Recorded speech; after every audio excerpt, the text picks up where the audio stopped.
Namo tassa bhagavato arahato samma sambuddhassa. Namo tassa bhagavato arahato samma sambuddhassa. Namo tassa bhagavato arahato samma sambuddhassa. Aparutade sangamata satavara ye sodavanta bamunchantu satang.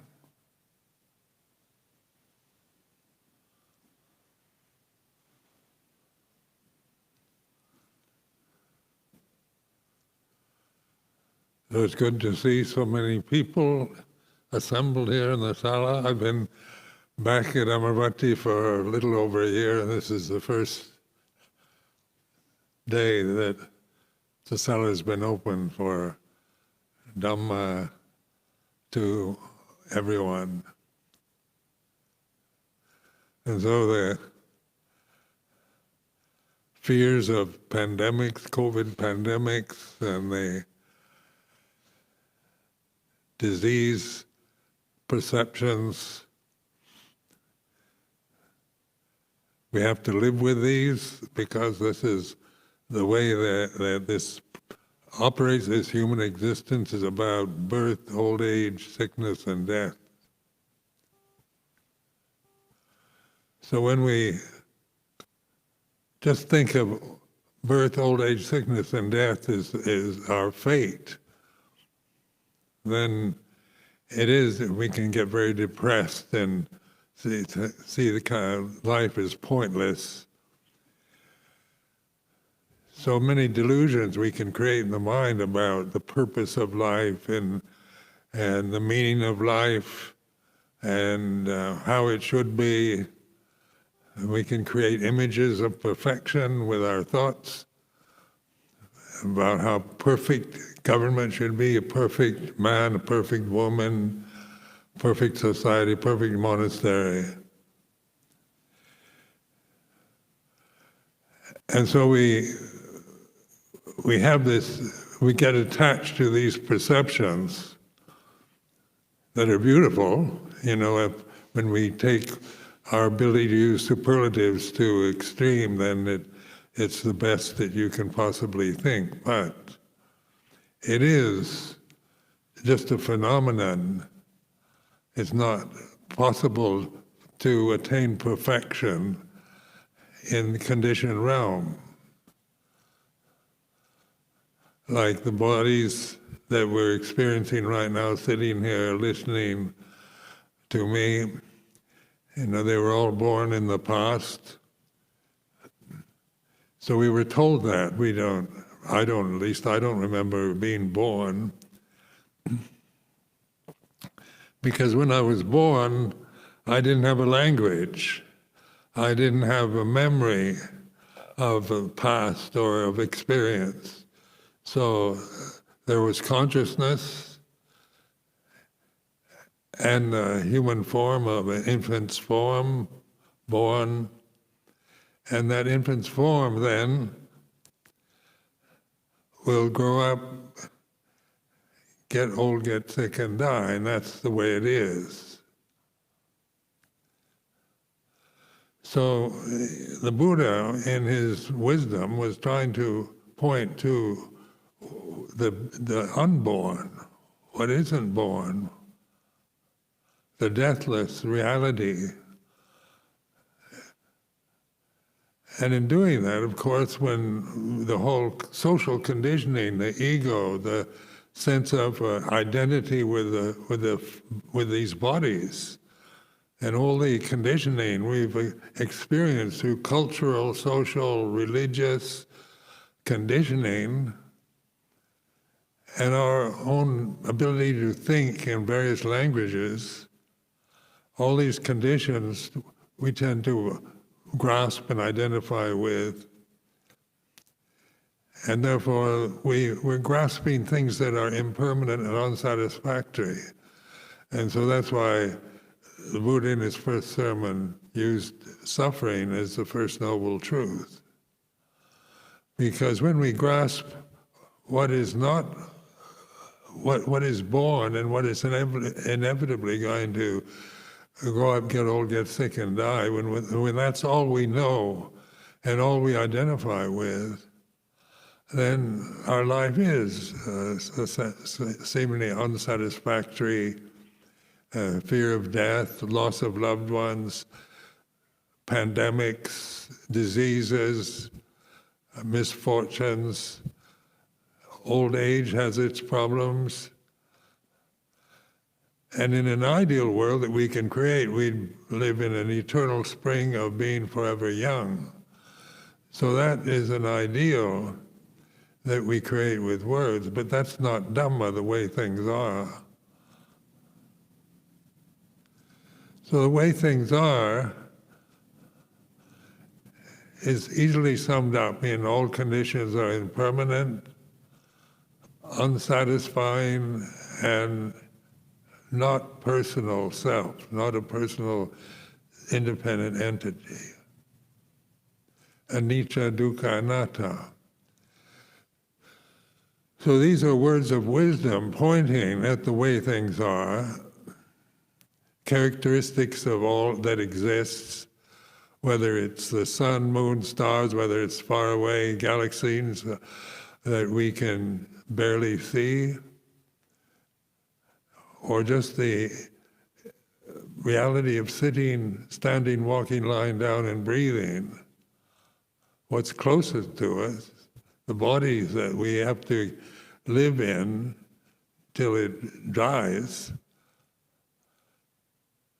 So when we talk about meditation now, we're learning to reflect in a different way, not on how to attain a perfect state as a separate person, how to create a perfect society that we will inevitably have to leave, and even as it reaches its peak of perfection, it can't sustain that kind of conditioning, because all conditions are impermanent. So this is learning to wisely reflect on the way things are. It's not taking a position, another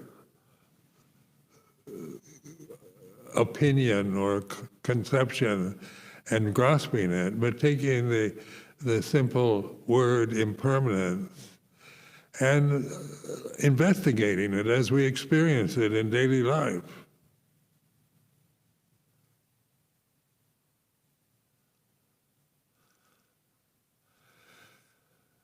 So wisdom is the teachings of the Buddha in this way are wisdom teachings, but just grasping those teachings is not necessarily wisdom. The wisdom teachings are pointing at wisdom that is here and now, and which is available to every one of us. So if we just say the Buddha taught everything is impermanent, unsatisfactory, and non-personal, not self, that's certainly a good reflection, something that's rather good to think. But the point of those teachings are not to be grasped in themselves, but references to the way things are that we can actually witness. So when we talk about meditation, the word has many connotations. It can mean any kind of mental exercise, so it's a word that is commonly used these days. Bhavana in the Pali tradition is through developing awareness of the way things are.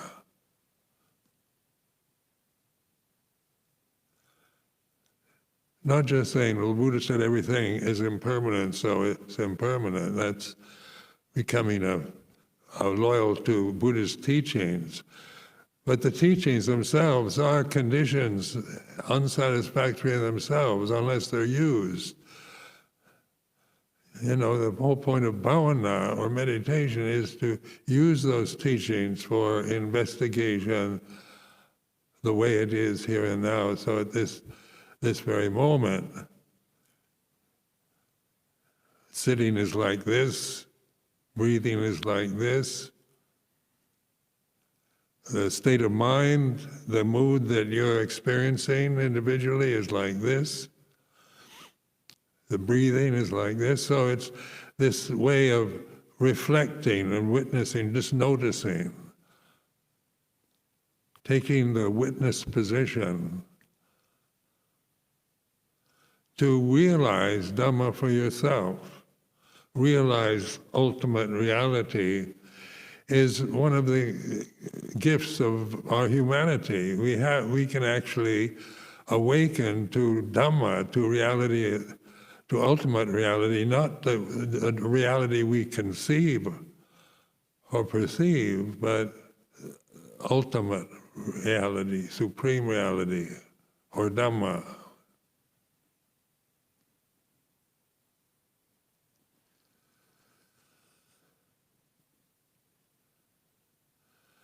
So consciousness, what is exactly this strange condition we call consciousness? So we're all experiencing consciousness right now, whatever state you're in, physically, mentally, emotionally. Consciousness is here and now.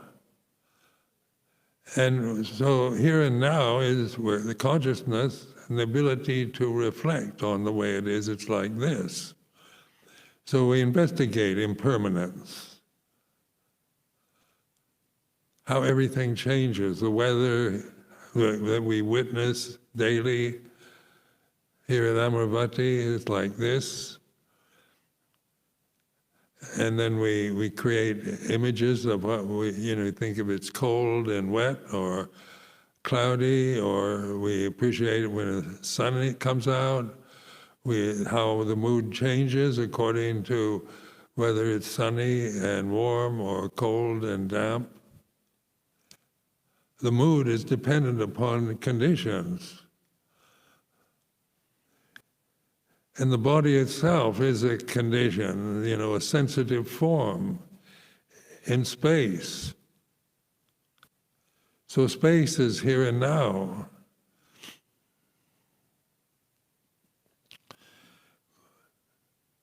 But space it can be perceived. We can actually, as we just use our abilities to see, to just see the space around yourself or in the temple here, it's like this. And so we think the temple is a big space. Or if there's a crowd of people, then it's not big enough space. But space is doesn't have a size. Space has no size to it. The building has a size. It's a big building or a small building according to other conditions. If we were to hold an international Buddhist conference here, it would be the temple would be a small space. But generally, it's a space. Is quite a spacious space for most of us who live here. So even the sense of space, we give qualities to: big or small, wide, long, beautiful, ugly. These are the words that we've learned after we're born to apply to what we like or dislike, what we see, hear, smell, taste, touch, what we think that is pleasant, painful, good or bad. So is consciousness good or bad? We take for granted consciousness. So because that's what we're experiencing all the time, is conscious awareness, consciousness, which can be filled with clinging to forms, clinging to the body, clinging to the views and opinions, to what we see, hear, smell, taste, touch, what we conceive of, perceive, through the senses. So this attachment to forms, to conditioned phenomena, because all conditions are impermanent. And then when the Buddha encouraged us to have faith in this teaching, it doesn't mean, in the English word faith can convey a kind of blind belief because the Buddha said so, it's right. But saddha, or the Pali word saddha, is not about belief, but a kind of trust, to be investigated, to be proven.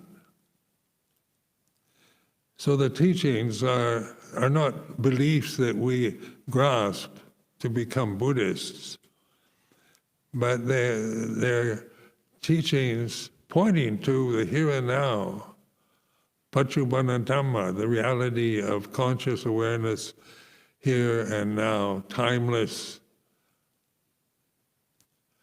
that we can't perceive, that we can't visualize or feel with our bodies or through our senses, but we can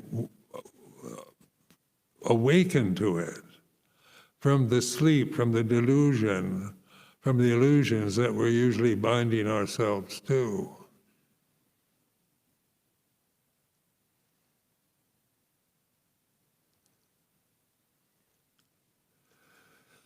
So anicca, then dukkha, unsatisfactoriness, suffering, whatever definition you prefer, it conveys, what does that mean? That when we translate the Pali word dukkha as suffering, then we think of COVID fevers as suffering, as getting old as suffering, as hunger as suffering. So suffering usually has just about a very negative, unwanted experience through the senses, through the body and its senses.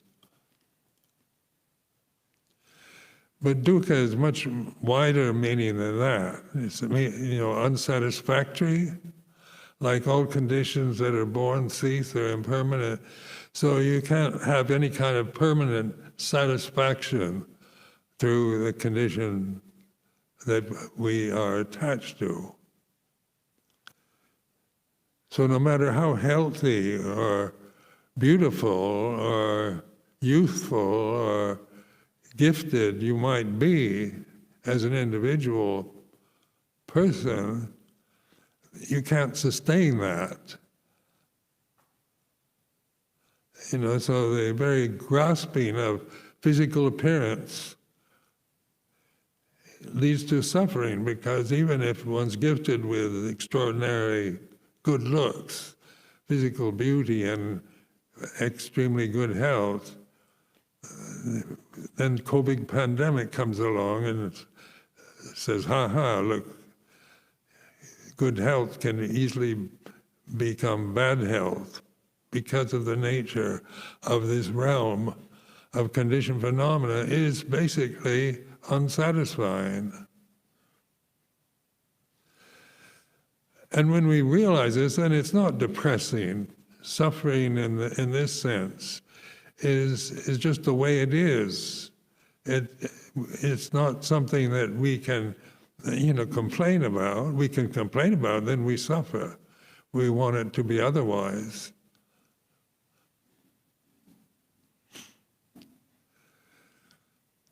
So in modern society, people have asked me many times the question about why is Buddhism, Buddhist meditation or mindfulness practices, teachings like this, Advaita Vedanta, why has it suddenly become such a subject of interest in countries like the UK or in European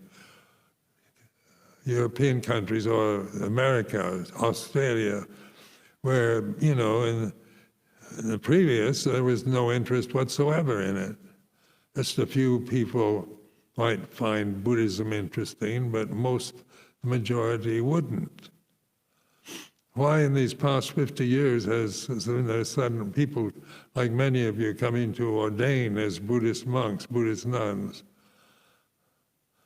living in affluent societies like the UK,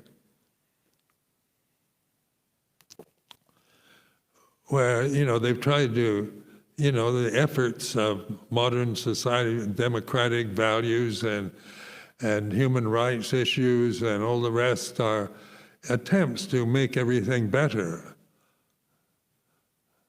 on the conditioned realm, to try to be fair and just and equal and where there's no any kind of misery in the society. We want medical national health is a great gift to us here in the UK.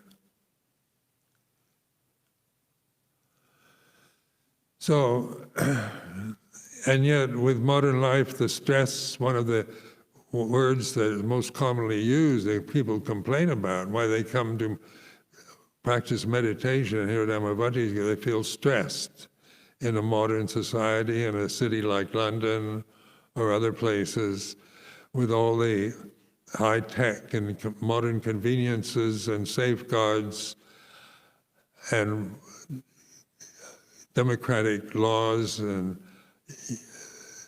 human rights efforts at making our human existence equal and fair is still stressful because of dukkha. That's the nature of phenomena.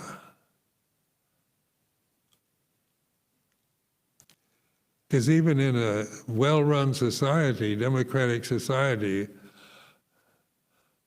you still get old, get sick, and die. And then things are changing that we think are not fair, or shouldn't be. People are conditioned to believe in all kinds of illusions that are available. So we have political views, the right and the left, and views about religion, about class, about race, about gender. And all these views are conditioned into us when we're born. Like a newborn baby doesn't have any views, has no racial perceptions of being anything other than conscious form. As an infant is like this. It doesn't think that because it's just a natural form in consciousness that is innocent. So what we really enjoy about young children is that their innocence, their spontaneity. And we lose that as we grow older. We lose that innocence and spontaneity. We become conditioned through trial and error, through reward and punishment, modern education, religious perceptions, political views, class identities, modern movements. We take sides, we have preferences. And some of those are very good and some are foolish, but it's still conditioned phenomena that in terms of anicca, in terms of impermanence, they come and go and change according to other conditions. And when we attach to our ideals and not aware of this attachment to ideals, then as we grow older, we become cynical and bitter because no matter how hard we try to make everything fair and just and vote for the right leaders of the country and say our prayers and do our pujas, no matter how hard we try to perfect the worldly conditions we're experiencing, the basic delusion is that I am this form, this physical body.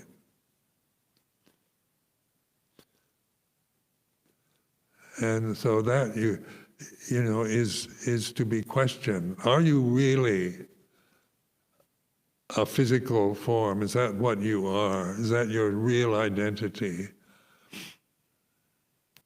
So this is a way of investigating. So the form was something born, grows up, gets old, and dies, and then we feel, we identify with its age, with its gender, with its size, with its color. And these are all strong identities that create conflicts with other people who hold opposite views, or prejudices of various sorts that are highly conditioned and grasped and believed in.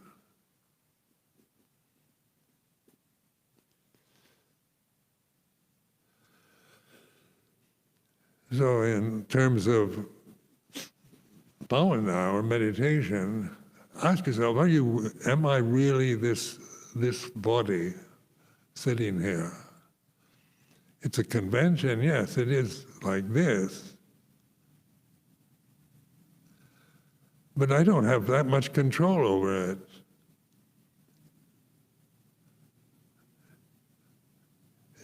And so, the old age is like this. And so you're reflecting on the way it is rather than being attached to a view of yourself as a physical presence that is no longer young and no longer fit and so forth. And you see yourself in terms of the perceptions of old age. And the impending demise of the form, the end of the form, or death.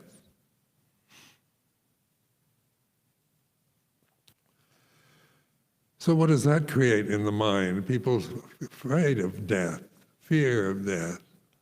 What happens when the body dies?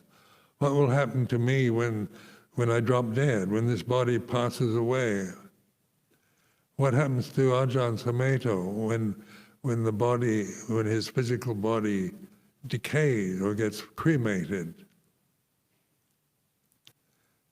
And so, we can think about it. Now we have certain stories or beliefs about death, about how you'll be reborn again according to your karma. That's one belief. But do any of us really know that? Or do we believe in reincarnation or rebirth? These are words that we've acquired in this particular religious tradition. At this moment, death for all of us is a perception about the future. So in this way, we're reflecting on the way it is here and now, because the here and now is what is deathless. The here and now, consciousness, awareness here and now, is unborn, uncreated, unformed, unconditioned. And if it wasn't, if there was no unborn, uncreated, unformed, unconditioned, there'd be no escape. We'd be stuck in just the birth, old age, and decay and death of these forms and conditions that we experience through the senses.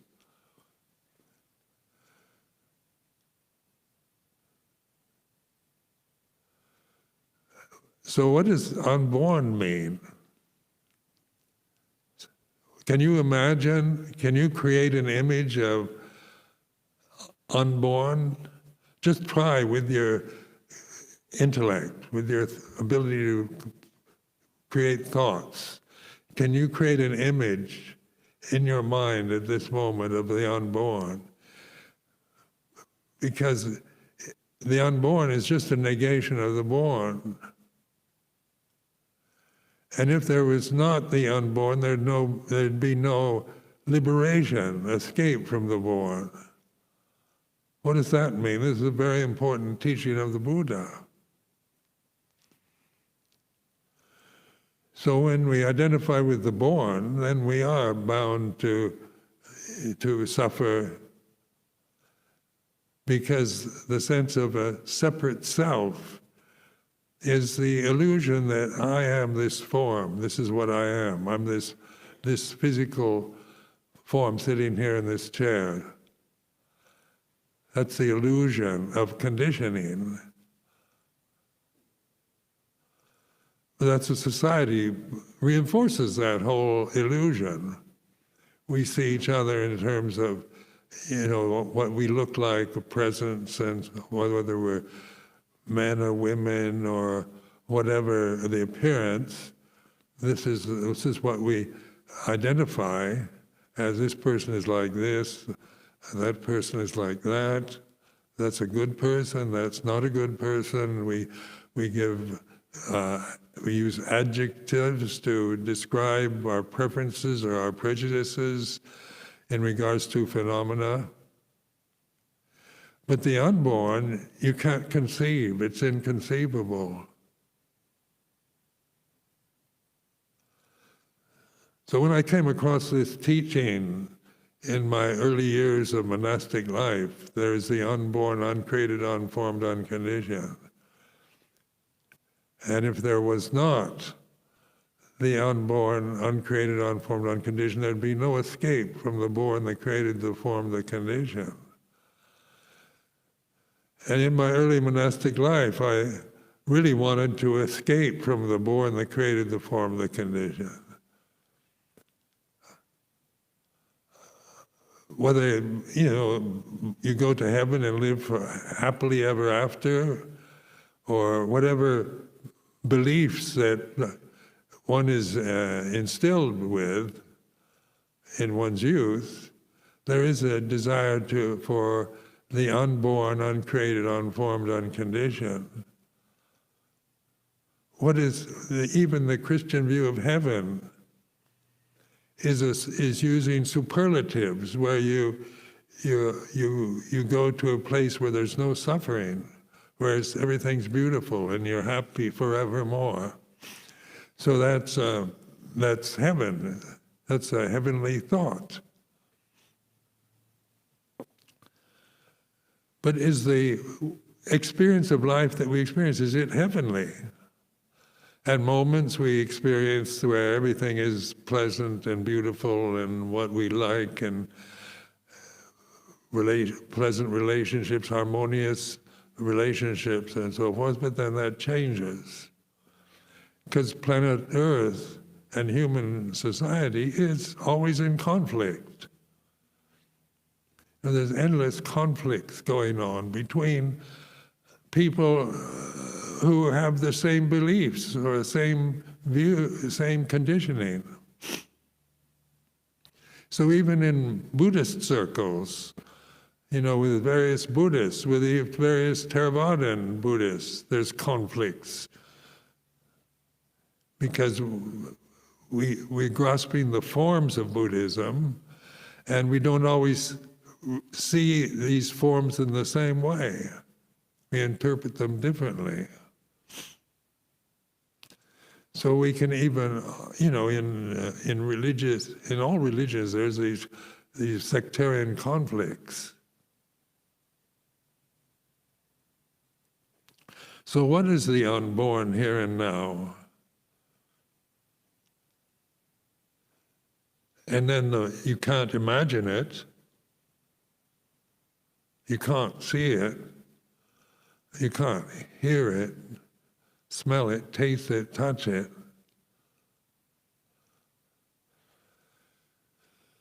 So the unborn is what we really are. We were never born, actually. This might be shocking to you, or totally confusing. But when you examine, when you investigate with these teachings the Buddha has left us, then we begin to realize it's not just believe in, it's not another ego assumption that I'm the unborn as a person.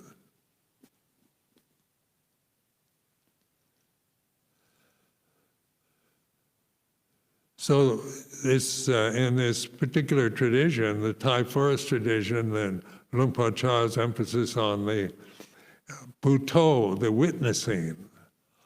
Buddho is a mantra form of the Buddha's name, so it means awareness here and now. So the word Buddha itself is not just referring to a sage of the past or to a religious system, but Buddho is apparent here and now, witnessing. It's like this. And when we say this to ourselves, when we open to the present moment the way it is, the words, it's like this, it doesn't describe anything. It's not a judgment about whether this moment is pleasant or painful. It's like this. So we begin to open this open awareness, wide open awareness. Sati Sampatanya in the Pali words is the way we realize the unborn, uncreated, unformed, unconditioned. So we're not asked to believe in some abstract idea of unborn, uncreated, unformed, unconditioned, and just another belief in some kind of abstract words. Because they're not particularly inspiring. We'd say the unborn is universal love or cosmic consciousness. Those are more inspiring words. So but the unborn is pretty bleak, isn't it? It doesn't leave much space for idealizing anything. Where universal love or eternal happiness, those are words that can inspire us, and we want to believe in them. But just take the bare teachings of the unborn, uncreated, unformed, unconditioned, and just notice when you try to imagine the unborn, you can't do it. It's empty. Because imagination, words that we have learned, no matter how marvelous they might be, are limited forms. They're basically unsatisfactory. So when we live in a realm of words and ideas and concepts and beliefs, then we're going to suffer because we're attaching to things that change, that depend on other conditions, that have no real essence, no heart, no soul, nothing, we can imagine, like each individual person in this temple has a separate soul that will, if they become enlightened, they will live forever in the unborn, uncreated, unformed, unconditioned. We could create images of perfection, but just the bare reflection on the English words, unborn, it's impossible to imagine it. And you begin to awaken to that, where you're not imagining anything, it's empty, but it's conscious and aware. Consciousness and awareness, here and now, that has no form.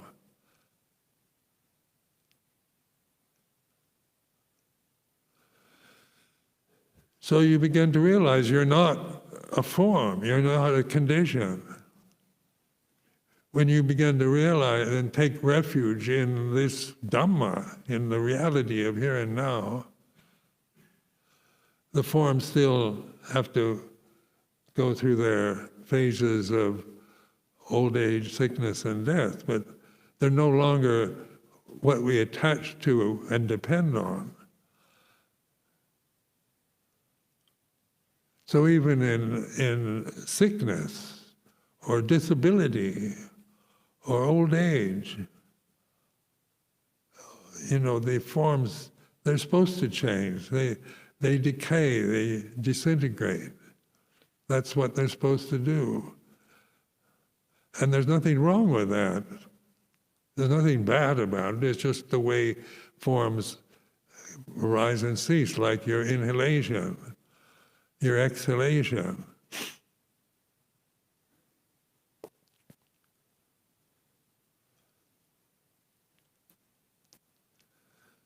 So in my own practice over the years, I really like to investigate these teachings of the Buddha, use them because that's what they're meant to, what the Buddha meant them for, is to be used. They're the key to the prison cell. And just grasping a key to a prison cell doesn't mean you ever get out of the prison. You might worship the key, put it on the high on the wall and bow to it every day. But the key is a practical tool to open the locked door. And that's what the Buddha's words are, the key to open the locked door of suffering by this illusion that we are these limited forms, and that's our fate, our karma. We identify, even the way in the West we use the word karma, that's our fate, and in previous life I did something and I'm paying for it in this life. This is still thinking and imagining. So you can imagine anything about past lives, believe in anything you want, because it can be interesting, it can be scary, but these are emotions that arise and cease according to other conditions.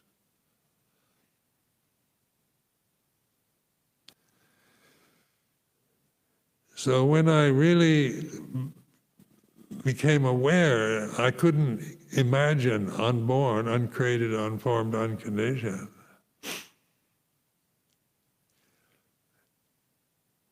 And the escape hatch from the born, the created, the formed, the conditioned.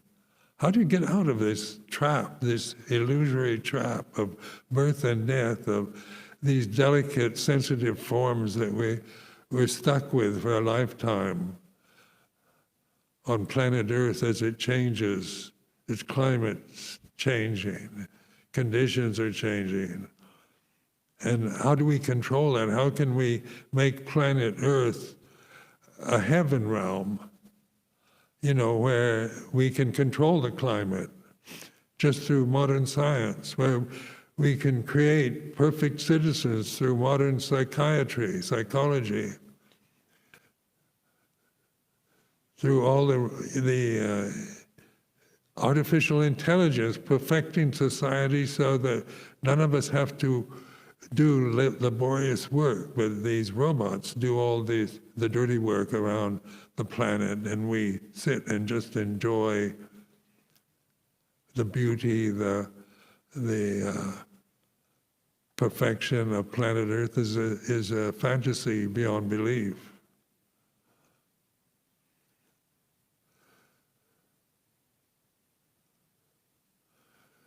So this awakening, this puto, just the word itself means to be aware here and now. So it's not complicated. It's not asking that you have to develop a whole refined way of looking at life and develop all kinds of psychic powers and refined concentrated states. Because right now we're aware it's like this. And the First Noble Truth is a statement of that. Suffering is so banal, so ordinary a truth. It's not like if I say the unborn, uncreated, unformed, then that is, there is the unborn, uncreated, unformed, unconditioned. That's the truth. But most people can't relate to that because they're so conditioned, so bound to the form that created what's born, that they have no way of reflecting on the unborn and realizing their true nature.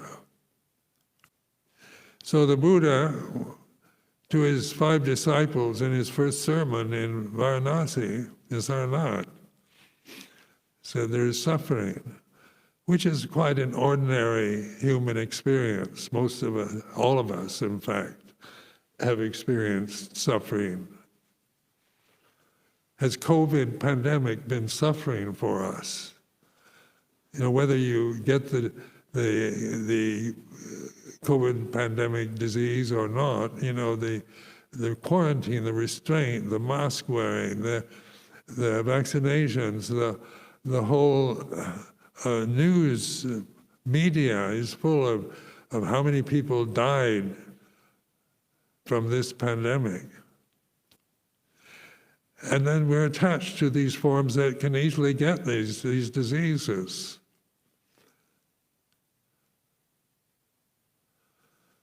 There's tremendous concern now in Europe with the Russians on the borders of Ukraine threatening invasion and all the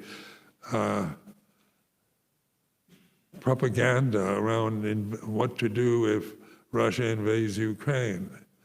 You know, it'd be a horrible kind of experience of another demoralizing war where a lot of people get murdered and slaughtered. Over what? Over borders of land, national identities, political obsessions, identities with property. It's all an illusion, you know, none of it's realistic.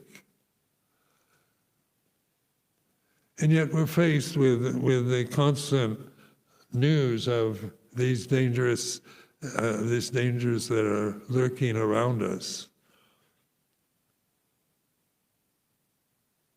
Because samsara, or the conditioned realm, is like this. It's totally undependable. It's changing. So what, you know, just appreciating the sun. The sun is in the same space as we are. The sun is a condition. What if the sun goes out? What if it loses all its power and fire and dies? Then we're all dead. The whole system is gone. So how dependent are we on just the power of the sun, making life in the forms that we identify with possible? Because without the sun, without the space the sun is in, without consciousness, there's nothing left, but it's beyond imagination. So what is beyond imagination is the gate to the deathless, the gateway to the unborn, uncreated, unformed, unconditioned, Dhamma. And Dhamma, then, you can translate Dhamma as bliss. As you begin to really appreciate not thinking, not attaching to thoughts or perceptions, non-grasping, non-desire, what's left when you let go of all conditions, all phenomena? You don't destroy them, you're not annihilating, it's not an annihilation of conditions, but it's no longer believing in them, holding to them, identifying with them, and experience the incessant changingness of those conditions.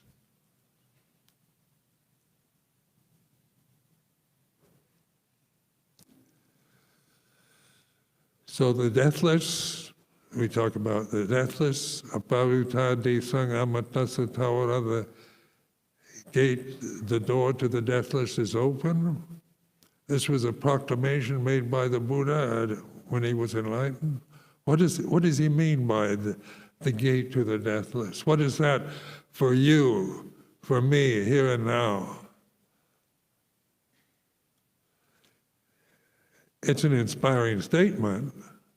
It inspired me years ago. The gate to the deathless. What is it? Is it some gate we have to find through seeing or thinking or feeling or believing? Yesoda wantaba munchandu satang. Trust in this. This is a proclamation of truth. The gate to the deathless is open. And then what does that really mean in practical terms for us, each one of us as separate individuals, is mindfulness, wisdom, here and now.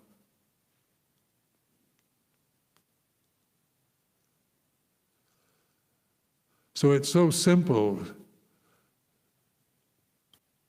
but then we have to deal with the complications of our complicated personalities, our social conditioning, and our belief systems, and the physical experiences that we have through the bodies, that we've been highly conditioned since we were born to believe these limitations is what we are. So the third characteristic of existence is anatta, not self. There's no separate self. This conscious awareness isn't personal. The unborn, uncreated, unformed, unconditioned is not personal. It's not a belief. It's the best they can do with language to convey, to point to awareness here and now, conscious awareness here and now, consciousness is here and now, space is here and now, the body is in space, the bodies depend on space, and if there was no space, there'd be no forms. So the formed realm depend on space for their existence. Space and forms depend on consciousness or on Dhamma, this magic word in Pali language, which you can't define really. You can't, trying to imagine Dhamma in some form, you can't really do it. You have symbols for it, like the Dhammajaka, the wheel of Dhamma. So when we take refuge in the Dhamma, it's not a refuge on a personal level, it's a reminder to trust in awareness here and now. So in ceremonial terms, we say, Dhammang saranang gacchami, take refuge in the Dhamma. But what is the Dhamma? And then you have words like supreme reality, ultimate reality. These are superlative words, reality and ultimate and supreme, or the most supreme. You get into where superlatives are impossible. To get more superlative than that is impossible, because the very best is a limitation in thought. Ultimate reality, what does that mean? We take refuge in some kind of abstract idea of ultimate reality that we can't really know or realize for ourselves.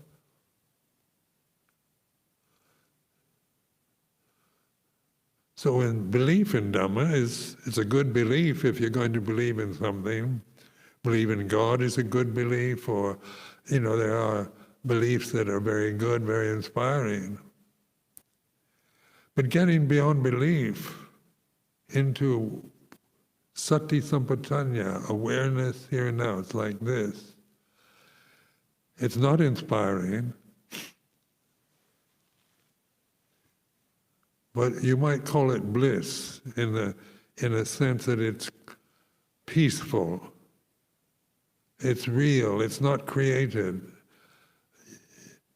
All this sense of being separate and isolated and lonely and lost in the form and identified with the society, with other people, with families, with nations, and all, with races and so forth, all this falls away. These identities are merely illusions.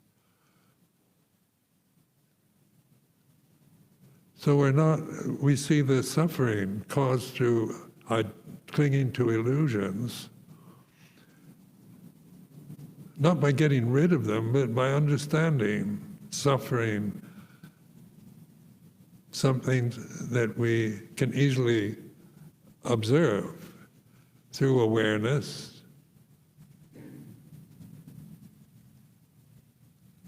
And this understanding of suffering doesn't mean to define the word.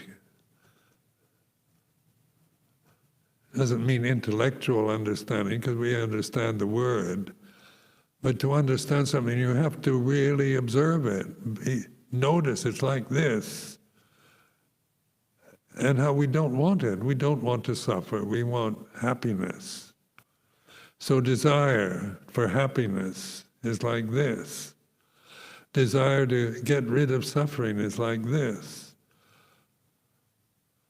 And as these habit patterns of thought and reactivity and desire manifest, they also cease in conscious awareness. And what is left when everything is ceased, when there's no grasping, is bliss. Or happiness, if you want to use that word.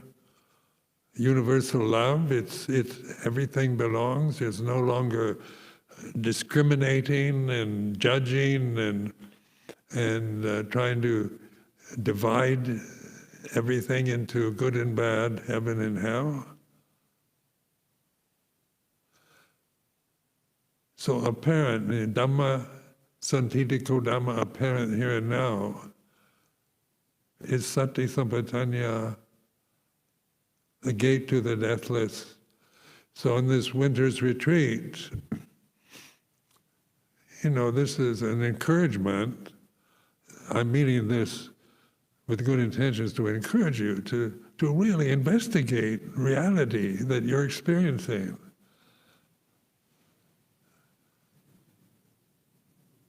So I offer this as a reflection.